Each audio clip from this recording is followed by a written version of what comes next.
Time for another edition of the Red, Gold, and Bold. Jeff Chadiha, Sam McDowell, Soren Petro with you. We took a look at the offense a couple of weeks ago.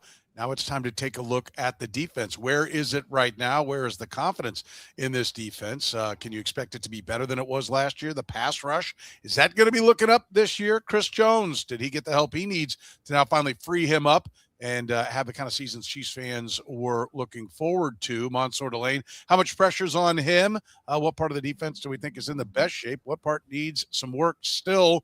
We're talking about it right here, right now on the Red, Gold, and Bold. You are listening to the Red, Gold, and Bold podcast, the most in-depth analysis of the Kansas City Chiefs on planet Earth, breaking down the Chiefs like no one else can. Red, Gold, and Bold is hosted by Jeff Chadiha, Sam McDowell, and Soren Petro. Jeff Chadiha is a senior columnist and on-air personality for the NFL Network and NFL.com. Sam McDowell is a columnist for the Kansas City Star. Soren Petro is the afternoon drive host of the program on Sports Radio 810 WHB in Kansas City. The Red, Gold, and Bold podcast is proudly brought to you by Gann Asphalt and Concrete, Kansas City's nationally recognized full-service paving and pavement maintenance contractor, making parking lot problems disappear in Kansas City since 1994. Free consultations, no commissions, in-house crews, and every project comes with a written warranty. Find them online at GannAsphalt.com or call 816-484-3338. Gann Asphalt and Concrete, one contractor, all things parking lot. Now, here are the hosts of the Best Chiefs podcast, Jeff Chadiha, Sam McDowell, and Soren Petro.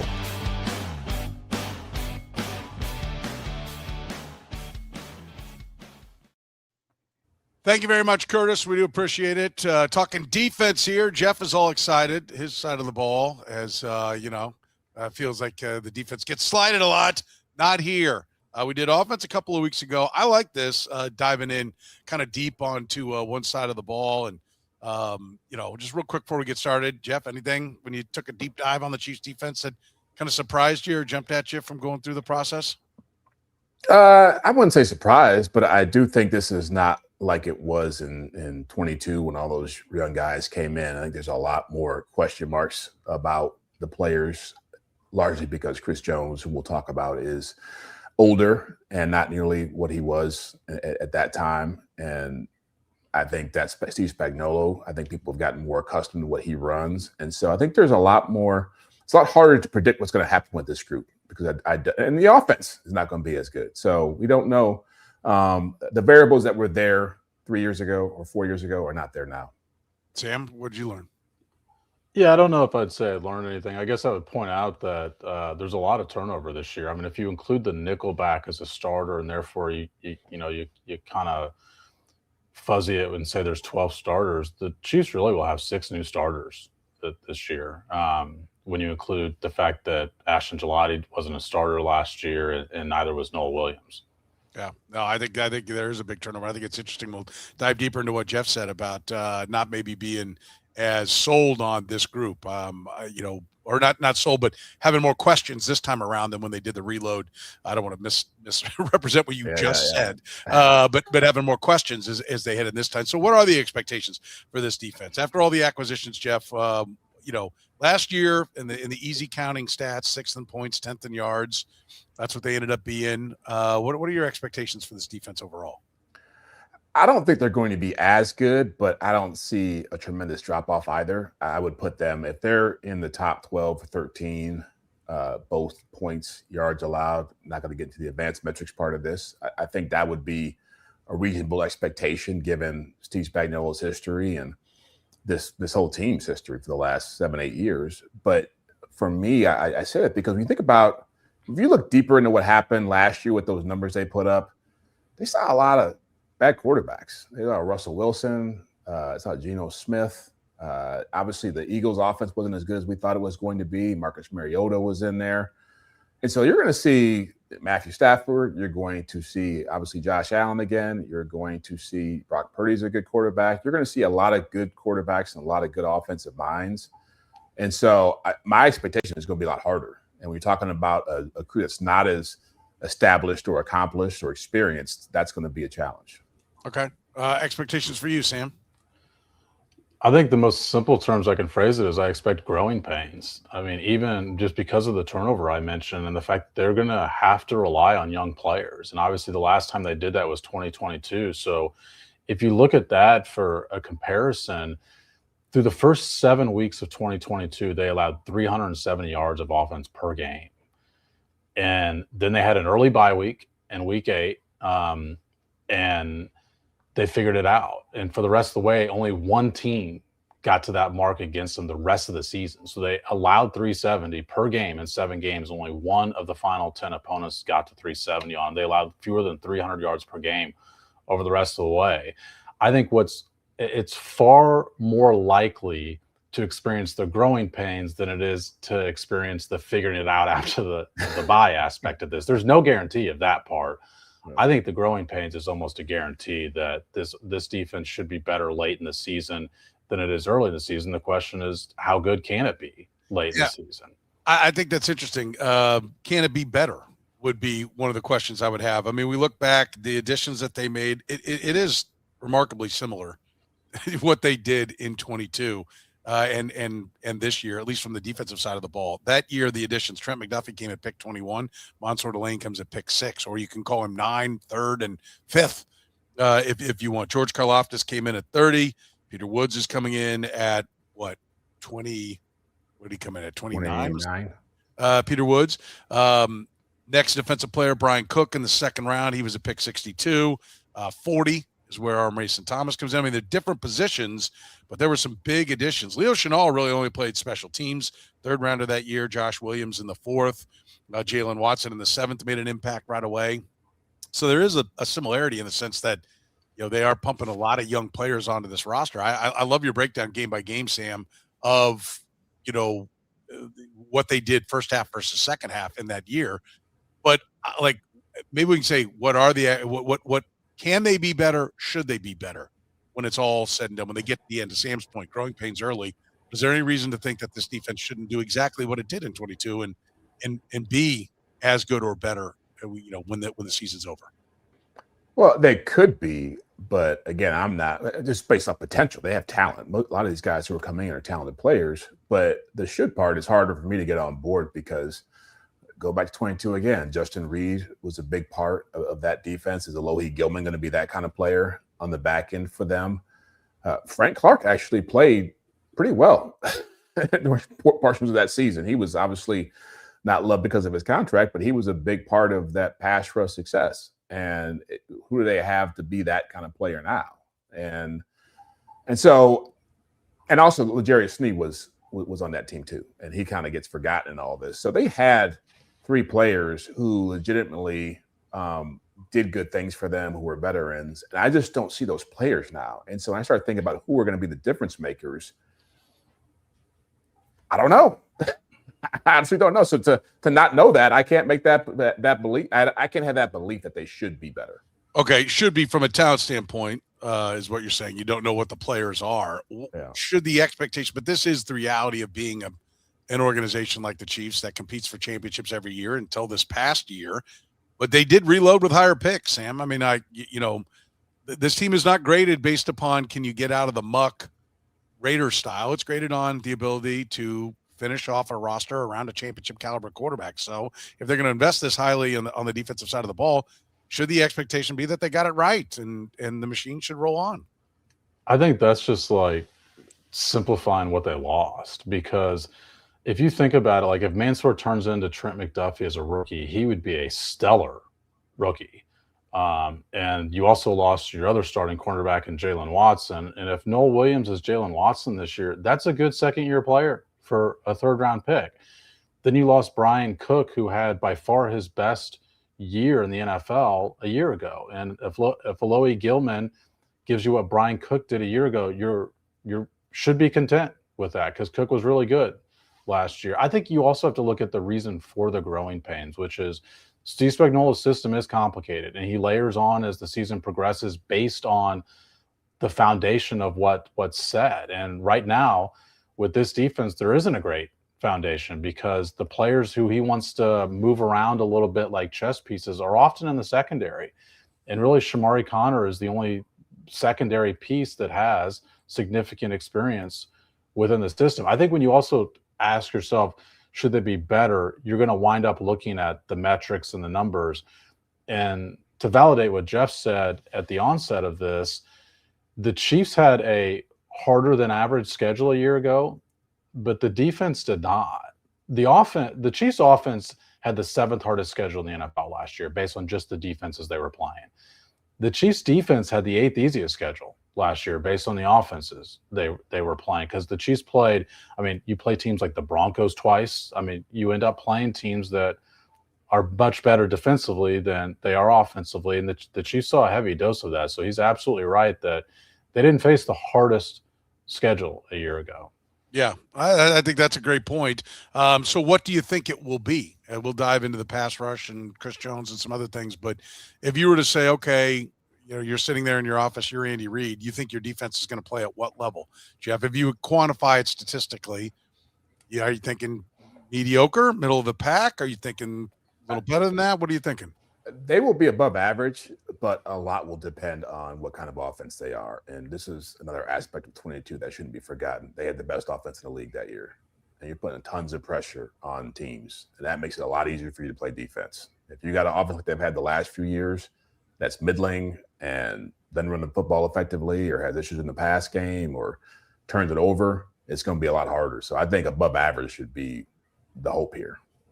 Sam, how about you? What if you were to say, okay, this is what I'm expecting this team to be? If you're Andy Reid getting ready to set sail, what do you expect it to be? Yeah, I would say somewhere between slightly above average to average when you look at the season-long numbers. And I think by the end of the season, they'll be above average defense, but we won't be using Jeff's favorite word about the defense. We won't be calling them elite. I don't think at the end of the year.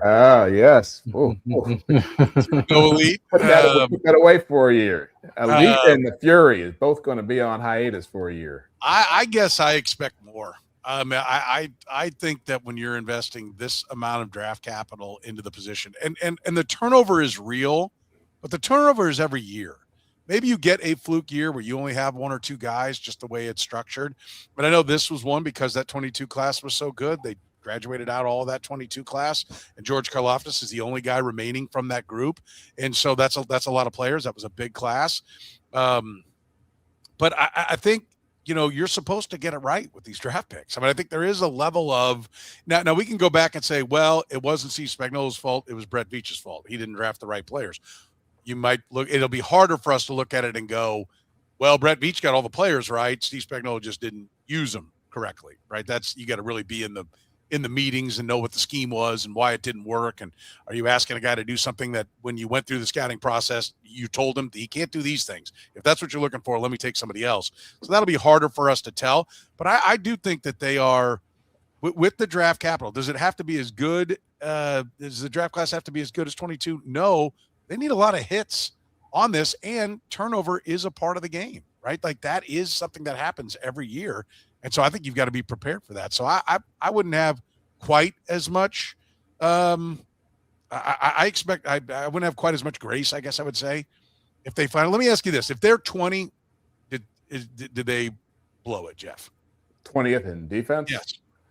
I wouldn't say that. No, I don't think that, because I think what I do.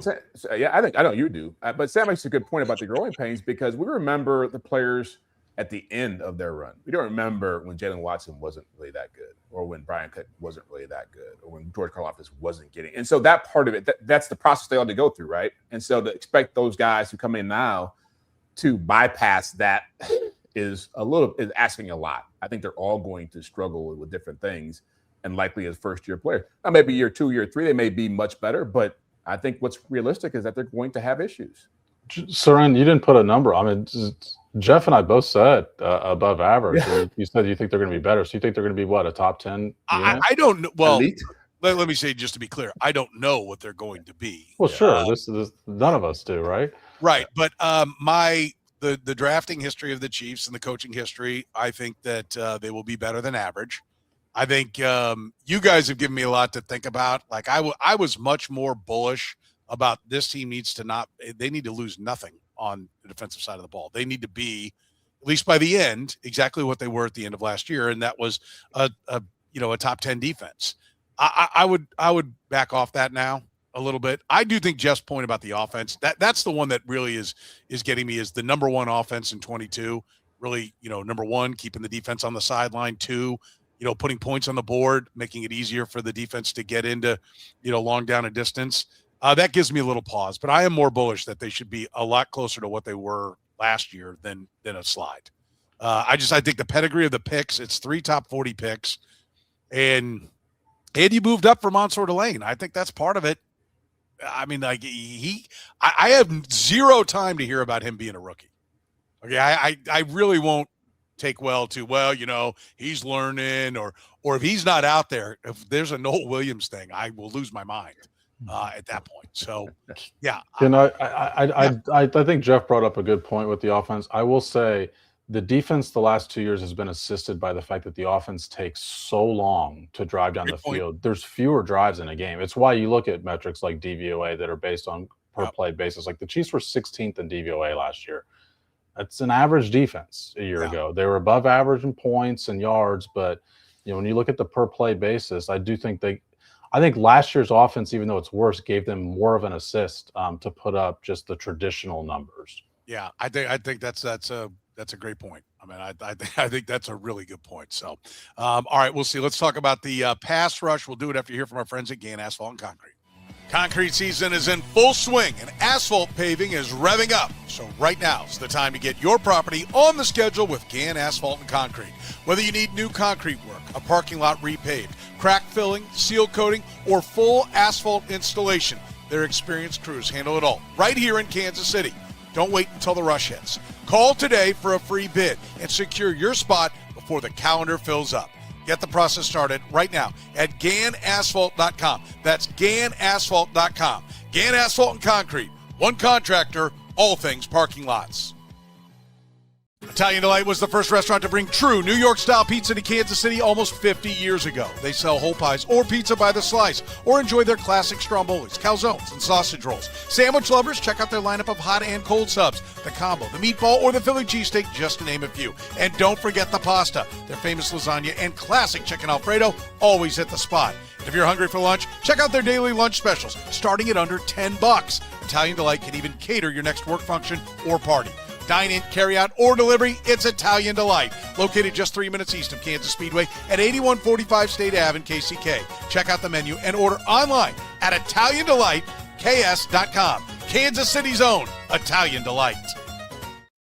All right, let's talk about the pass rush. Jeff, I like the way you put this. Do you trust the pass rush now? How about it? Do you trust the pass rush? I don't trust it yet, but I'm optimistic about the talent in the room. I don't trust it because it's hard for whatever the last 5 or 6 years. The pass rush has been mainly about Chris Jones, and then everybody else falls in line behind him based on how dominant he can be. And so I don't know how dominant he's going to be, or I don't think he's going to be dominant the entire season. He'll have some stretches probably, but I think overall you're asking basically Peter Woods, and you're asking R. Mason Thomas and maybe Norman Lott to be your difference makers. And all three of those guys have not done a whole lot at the NFL level, and 2 of them haven't played at all. And so what worries me is you're asking players who don't really fit your normal dimensions to go out and be difference makers for you. And so there's not a great precedent set here for guys who look like Peter Woods and R. Mason Thomas in this defense having a ton of success. And also, they're going to see a lot of people running the football at them this year. I mean, you look at their schedule, and probably 80-90% of those teams are going to run the football at you, from the Colts to obviously the Broncos, to the Raiders, to the Chargers, to the Bills, to even the Cardinals are going to run the football at you with Jeremiah Love. So they're going to have to hold up over the entire season. Pass rush is great, but getting beaten up makes pass rush harder to do. How about you? Where do you sit on what this pass rush should be this year, Sam? Yeah, I trust that they'll be better, just because the guys who walked out the door were not major producers for him. And I just think getting faster and younger at the line of scrimmage is a good thing. But the idea that rookies will solve a pass rush that finished 3rd in blitz rate, yet only 19th in pressure rate, just really isn't rooted in how this typically works in the NFL. For example, last year, the most rookies by a pressure who wasn't a top 20 pick was Donovan Ezra, who had 36. That's it in 17 games. In 2024, there was only one top 20, like non-top 25 pick, which is where the Chiefs took their 2 pass rushers outside the top 25. Brandon Fisk for the Rams was the only guy who had more than 23 pressures. Like, there's edge rushers that, like, the reason I had to phrase it that way is because, like, Abdul Carter, of course, has a great year. I mean, there's guys who are picked top 10 that have great years. Jared Verse 2 years ago, who was like in the teens, but late first round picks, second round picks, third round picks, they don't typically come in and just like set the world on fire as pass rushers. So this is also part of the growing pains, is that these guys can certainly have an impact, but I think that's only because the bar that they're trying to match from what was set a year ago is pretty low. That's a great point, and you are right. I mean, that's why those guys go so high, and it is it's a year where at 9 you would love to have been taking a pass rusher. I mean, I think that's ideally where they would have gone. They clearly looked at them and said, these aren't as good as what we'd normally see up here. I mean, it's a little bit of, you get the number 1 overall pick in 2013. Can't wait to take that franchise quarterback, and the top quarterback on the board is Geno Smith, right? Like that. So you end up taking Eric Fisher at left tackle because, you know, the quarterback's just not there. I think that there's a little bit of that here as well. They would love to have seen, you know, Reuben Bain have 35-inch arms and not have had accidents in his past, right? Like the tape plus the measurables. Let's go grab this guy. That would have been ideal. But they did still draft. I mean, that's the thing, is like, instead of, like, they didn't force the quarterback in 2013. They pivoted and took the better position. I think you can make the case that that's what they did here by pivoting and taking the corner. So how much does, you know, so I like what they did. I'm saying I don't want to insult what they did. I think they did a pretty good job, but I don't know. I mean, you did add depth, Jeff. I mean, from that standpoint, you do have more numbers, and there is Omar Norman-Lott coming back, who's almost like another draft pick. You took him in the second round.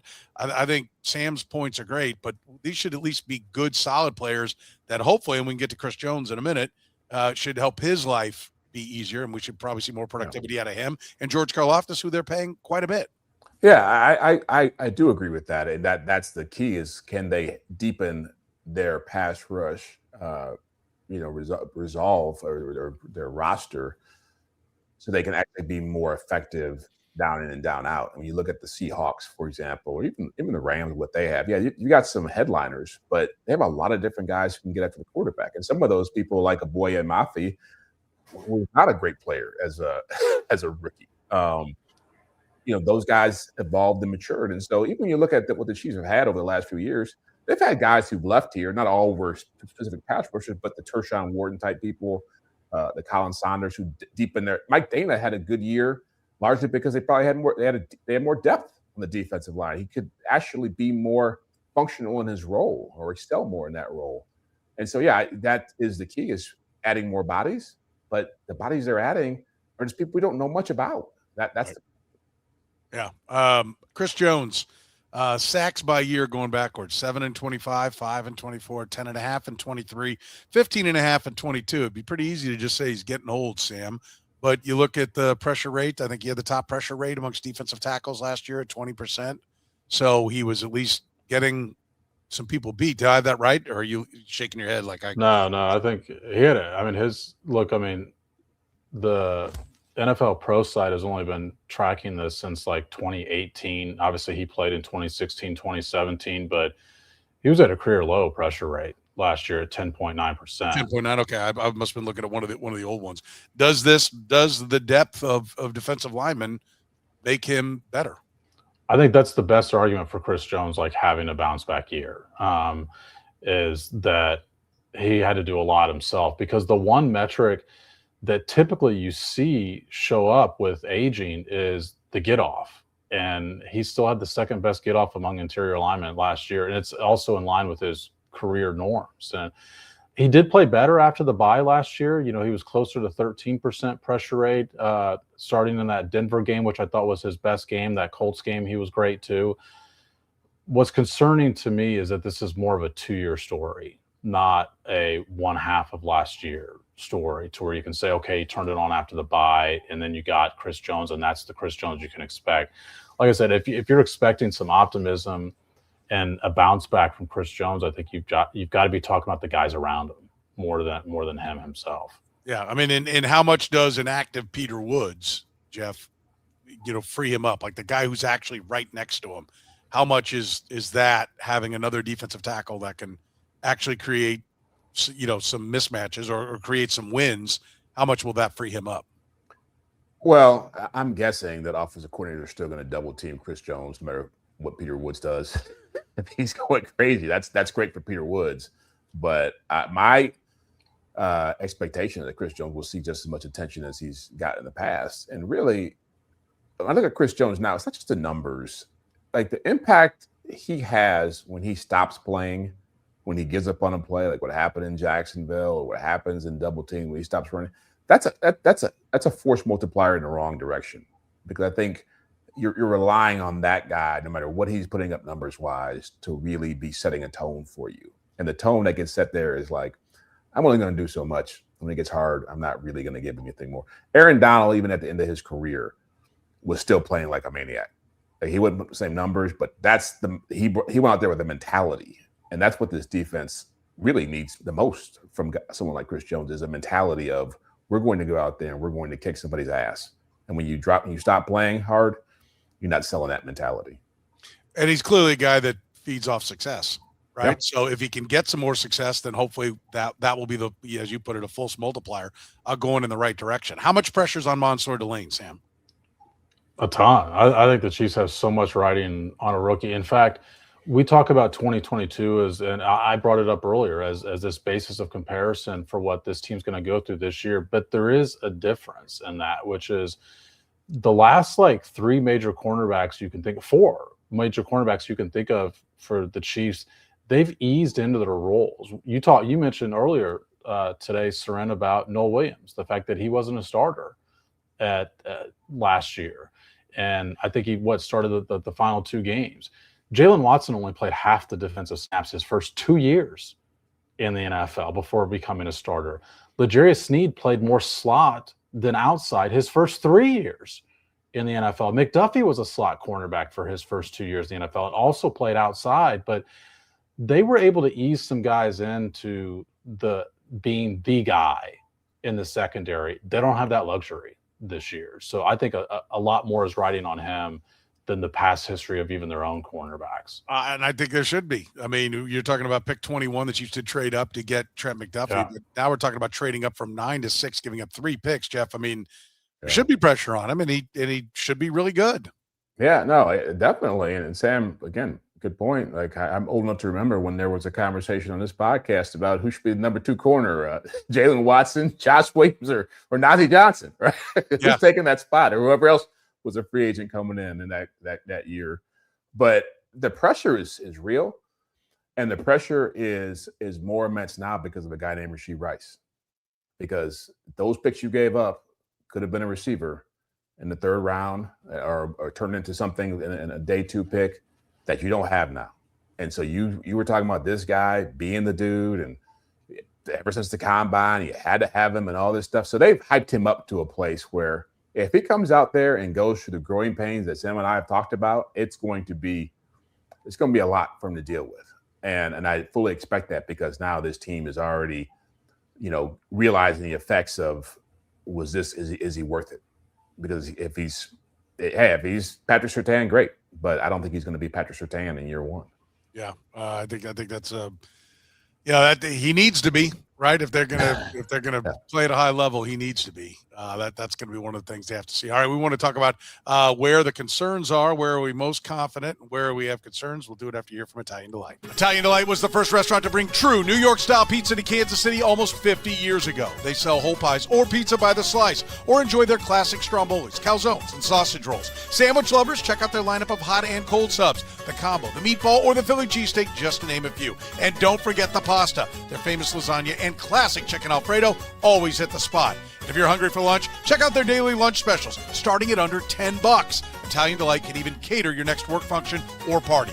Dine in, carry out, or delivery, it's Italian Delight. Located just 3 minutes east of Kansas Speedway at 8145 State Ave in KCK. Check out the menu and order online at ItalianDelightKS.com. Kansas City's own Italian Delight.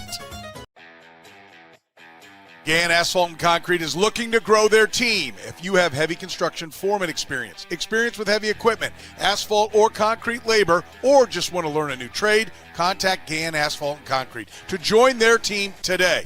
Top of the market pay, company provided insurance, and paid time off and holiday pay are just a few of the great reasons to join Gann's expanding team. Learn more about this great opportunity with Gann at GannAsphalt.com/careers. That's GannAsphalt.com/careers. Gann Asphalt and Concrete. One contractor, all things parking lots.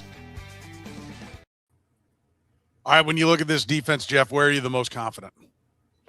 Linebacker.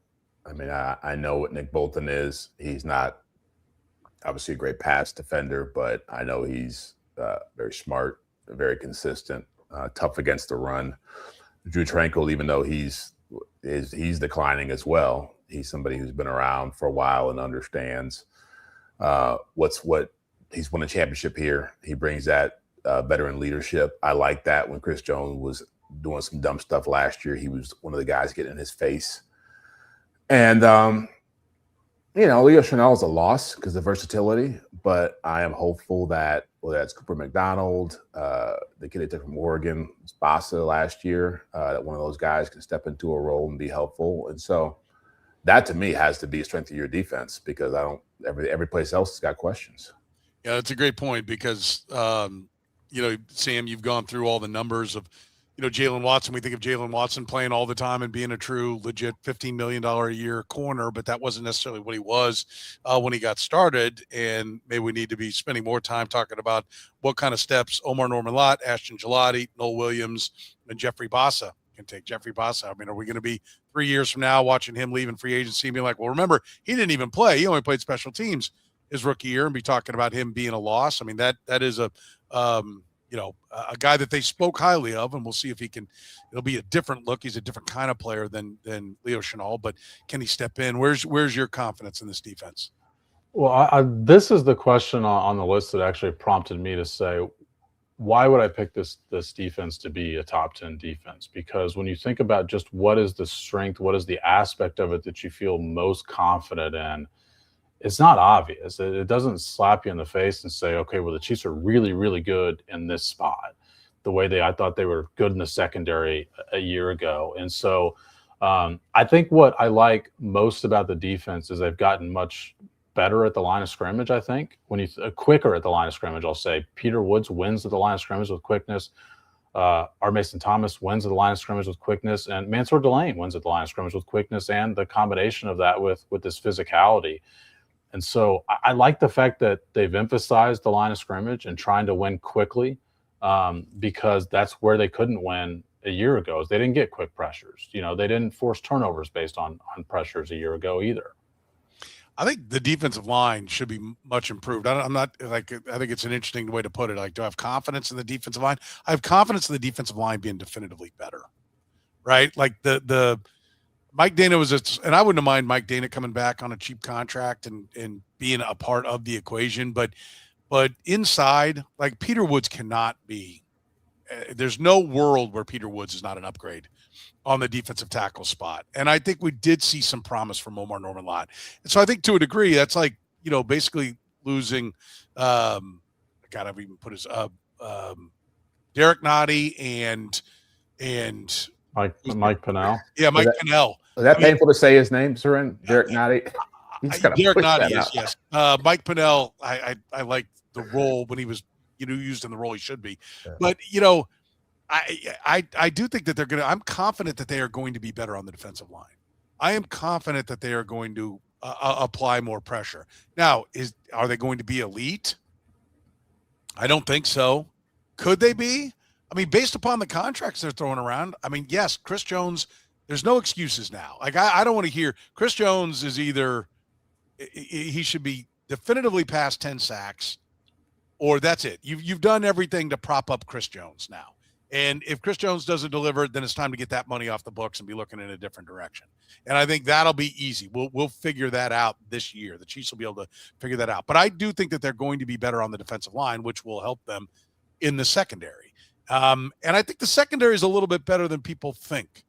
The kid from Miami was a pretty good corner, right? If he's healthy, he's coming up. He missed a year with a knee injury. But I think that's kind of a quiet addition to the depth of the defensive back. So, is that the most confident spot? No, it's not. Secondary, you're bringing a lot of pieces going in a different direction. But I do think if they are winning better and winning quicker, to Sam's point, then it's going to be easier to protect that secondary. What worries you the most, Jeff? Oh, the secondary.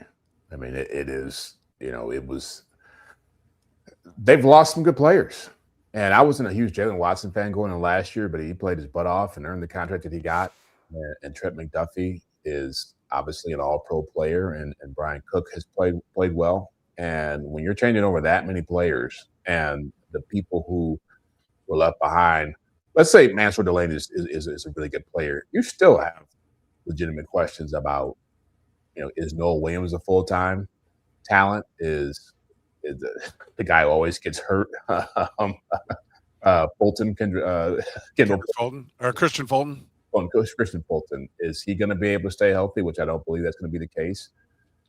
Jaden Hicks, the mystery man, where does he fit in all this? I mean, there's a lot of things back there that you sit and wonder, like, how is this all going to come together? And you have to have all these guys come together. It can't just be one dude.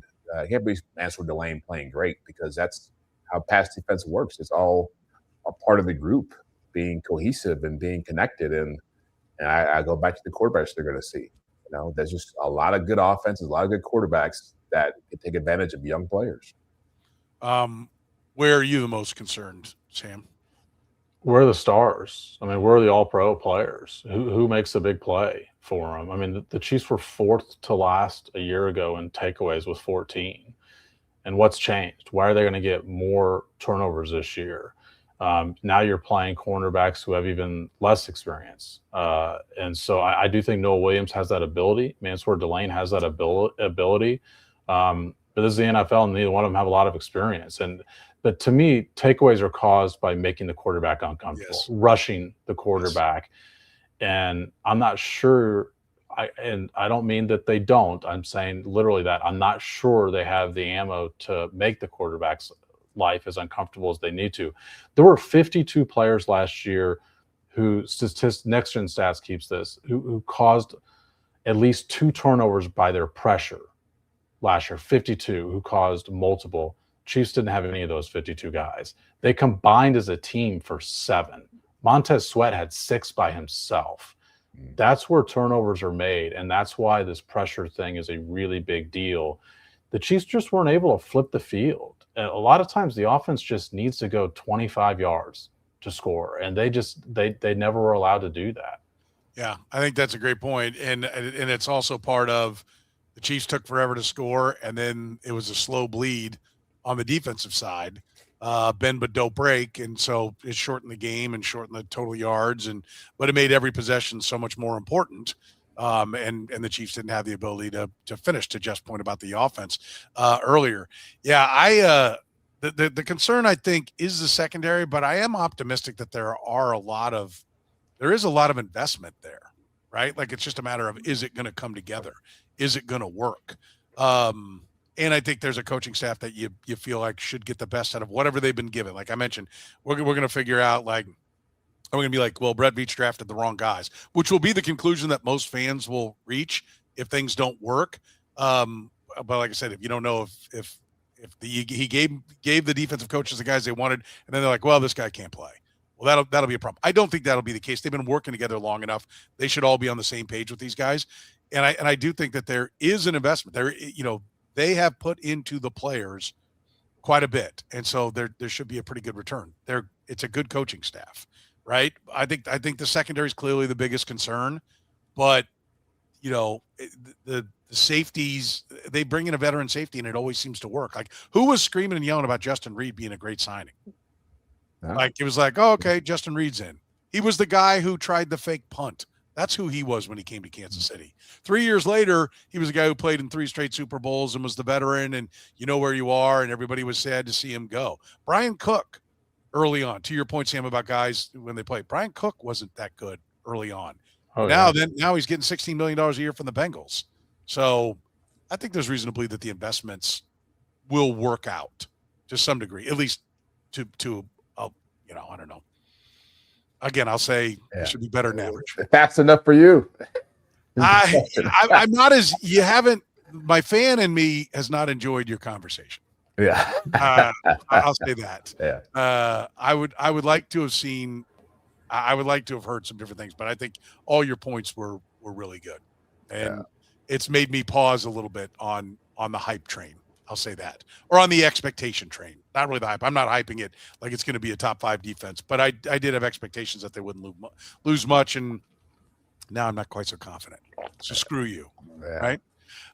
Listen, we're going to be, we got a couple of episodes that are going to be coming your way. We'll let you know that we have already put in the can. So those are going to be coming as I'm going to be out of town for a little while. So we appreciate everybody in there. Remember, tell everybody about the Red, Gold, and Bold. Tell everybody about our great sponsors like Gann Asphalt and Concrete. Kansas City's best. If you own or manage a property, if you've got any kind of problems, they handle it all, whether it's repaving a lot, concrete work, crack filling, seal coating, full asphalt installation. Their crews handle it all. Go to GannAsphalt.com.